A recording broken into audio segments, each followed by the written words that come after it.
Assalamualaikum warahmatullahi wabarakatuh. Nama saya Nazia Gunari Ilham dari kelas 10-4 absen 3.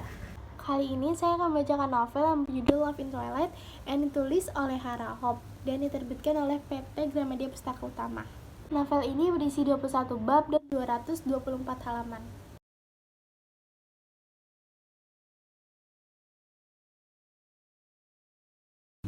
Isi dari novel yang saya baca ini menceritakan tentang 4 pertemanan, yaitu Wiwi, Vega, Nina, dan Rio. Pada awal mulanya, Rio yang selalu saja mengejek Vega walaupun Vega tidak memiliki salah kepada Rio. Pada saat jam mata pelajaran, Vega tidak bisa menjawab pertanyaan yang dilontarkan oleh gurunya dikarenakan ia tertidur pada saat gurunya menjelaskan. Vega tertidur dikarenakan malamnya ia mendapatkan tantangan dari ayahnya untuk memotret bintang jatuh yang sangat amat susah ditunggu. Lalu Rio mengejek Vega bahwa Vega itu matre karena ia tergiur oleh hadiah yang dijanjikan oleh ayahnya. Dan Rio berkata bahwa ayahnya hanya mengibuli dirinya saja. Karena Vega tidak terima kalau ayahnya dikatain, ia ingin membela diri ayahnya. Sampainya di rumah, ayahnya berkata bahwa ia hanya mengerjai Vega saja. Vega kesal uring-uringan. Ayahnya berkata bahwa ayahnya ingin anaknya tahu bahwa Vega itu adalah nama bintang. Lalu dikarenakan Vega yang tidak enak telah memarahi Rio karena mengatakan ayahnya, akhirnya dia menginisiatif untuk meminta maaf pada Rio. Lalu Rio tidak mempermasalahkan masalah itu. Akhirnya Rio mengajak Vega untuk pergi ke suatu tempat untuk melihat bintang-bintang. Tempat itu yaitu villa yang dimiliki ayahnya Rio yang berada di puncak. Sampainya di villa tersebut, Vega melihat terdapat sketsa yang menggambarkan cewek cantik dan di bawahnya tertulis nama Eridik. Entah siapa Eridik, tetapi Vega sudah sering melihat Rio menggambar sketsa tersebut di dalam buku sekolahnya. Lalu Rio mengajak Vega untuk mengamati benda-benda langit. Di bagian utara langit terdapat 3 bintang yang orang barat biasanya sebut summer twilight, dan dominan bintang itu berbentuk segitiga. Rio yakin bintang itu mirip sekali dengan Wiwi, Vega, Nina. Mereka bertiga dipertemukan bukan sekedar dipertemukan saja, melainkan ada tujuannya. Vega terkejut dan perkataan Rio itu menjadi terngiang-ngiang dalam benaknya. Lalu ia mencetakkan kembali kepada Wiwi dan Nina. Lalu Nina menentang gagasan itu sambil marah-marah. Vega dan Wiwi percaya bahwa Nina itu tahu kisahnya Rio dan sudah kenal lama kepada Rio. Lalu ia membujuk Nina untuk menceritakan apa yang ia ketahui tentang Rio. Dan dugaan mereka itu benar, bahwa Nina sudah kenal lama semenjak mereka masih tinggal di Jogja. Bukan sebagai pacar, hanya sebagai teman dekat saja yang mengetahui sehari-hariannya Rio.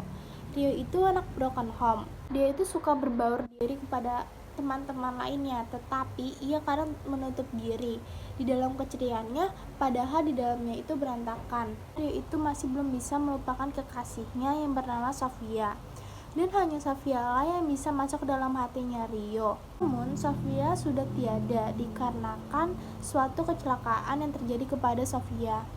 Alhasil dari Sofia meninggal, Rio memiliki niat untuk menjemput atau menyusul Sofia. Nina berkata bahwa Rio yang sekarang itu adalah Rio yang sakit jiwa, dan Nina menyarankan kepada Vega untuk menjauhi Rio.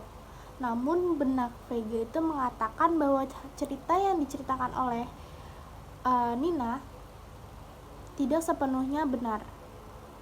Pada suatu hari ia melihat Rio yang sedang menggambar sketsa sambil mengatakan, "Aku akan menyusulmu sayang."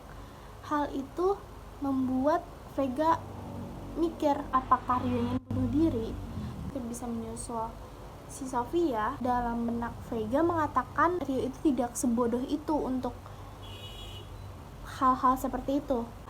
Tapi dugaan itu didukung dikarenakan Rio sedang mengidap penyakit tumor otak yang dideritanya.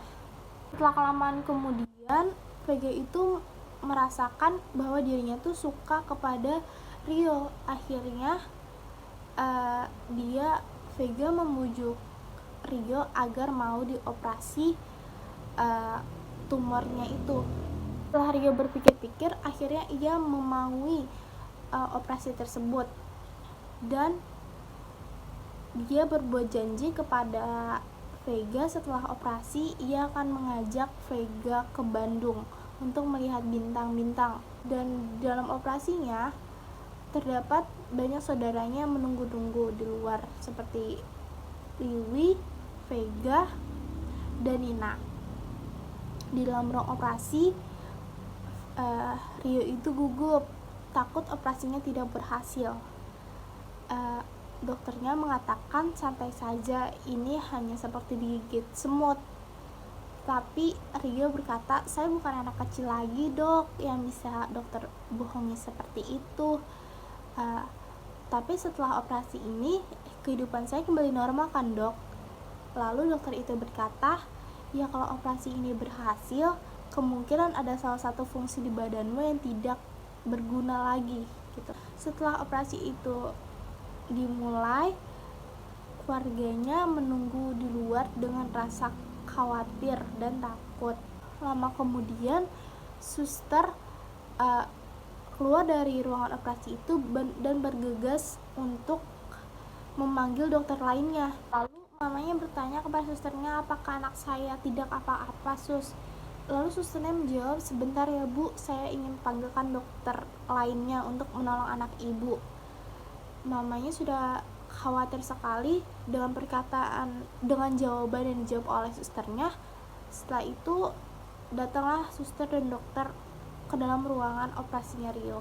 Setelah 30 menit menunggu kembali, akhirnya dokter dan lain keluar dari ruang operasi tersebut.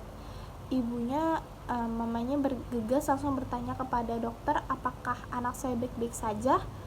Mamanya Rio mendengar bahwa dokternya mengucapkan selamat kepada mamanya Rio bahwa operasinya pun selamat dan Rio tidak apa-apa. Tetapi yang lain pada menangis dikarenakan yang sebenarnya dokternya berkata bahwa ia meminta maaf bahwa operasinya lancar, tetapi Rio-nya tidak terselamatkan. Setelah itu mereka mencoba tabah dan menerima kenyataan bahwa Rio sudah tiada. Tetapi Vega belum bisa menerima kenyataan itu. Di dalam ruang mayat, Vega mencoba mengobrol kepada Rio bahwa kayak apakah dia benar-benar meninggalkan Vega, apakah dia hanya bohongan meninggal. Dia memukul-mukul dada Rio agar Rio hidup kembali gitu. Setelah itu datang suster yang menyampari Vega dan mayat Rio tersebut. Suster itu bilang kalau mayatnya mau dikain kafanin, tapi Vega ngomel-ngomel, dia tidak terima kalau Rio itu mau dibawa. Dia berkata kalau Rio itu masih hidup, dia akan hidup kembali gitu, dia akan hidup kembali seperti yang Rio ceritakan. Ternyata memaksa bawa jenazahnya tersebut, tapi Veganya menarik-narik tempat tidur yang dibawa susternya itu. Setelah terjadi tarik-menarik itu, akhirnya mayatnya Rio terjatuh. Setelah tubuh Rio terjatuh, lama-kelamaan Rio sadarkan diri, ia hidup kembali, dan yang lain terkejut bahwa Rio bisa hidup kembali.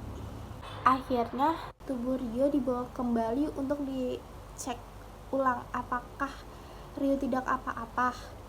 Lalu dokternya berkata bahwa terdapat kelumpuhan dalam diri Rio, tetapi tumornya berhasil hilang. Setelah setahun kemudian, Rio sudah kembali normal dan dia mengetahui bahwa kekasihnya itu, Vega, telah keterima di salah satu perguruan tinggi yaitu IPB. sedangkan dirinya tertinggal kelas 12. Akhirnya ia melanjutkan sekolahnya kembali di sekolah tersebut. Ketika ia kembali bersekolah di SMA tersebut, ia memasuki suatu ruangan kelas, dan tanpa ia sadari ia melihat cewek yang dulu ia lihat pada saat ia sekolah di bangku 1 SMA. Ternyata cewek itu Nina. Rio menjadi curiga kepada Nina. Nina sengaja tidak naik kelas untuk bisa bareng lagi kepada Rio. Lalu Rio menegur Nina, menanyakan apakah dia sengaja tidak naik kelas untuk bertemu lagi kepada Rio. Lalu mereka bertengkar, mempermasalahkan masalah itu, dan akhirnya mereka sama-sama saling pergi lah. Pesan yang saya bisa ambil dari novel tersebut, jangan memaksa kehendak orang lain, dan selalu melihatlah ke depan, jangan melihat ke masa lalu kita, karena itu dapat menghambat kehidupan kita yang sekarang dan ke depannya. Kalau misalnya kita memaksa kehendak orang lain, itu dapat sangat merugikan orang lain tersebut. Ya, segitu novel yang bisa saya ceritakan. Terima kasih. Wassalamualaikum warahmatullahi wabarakatuh.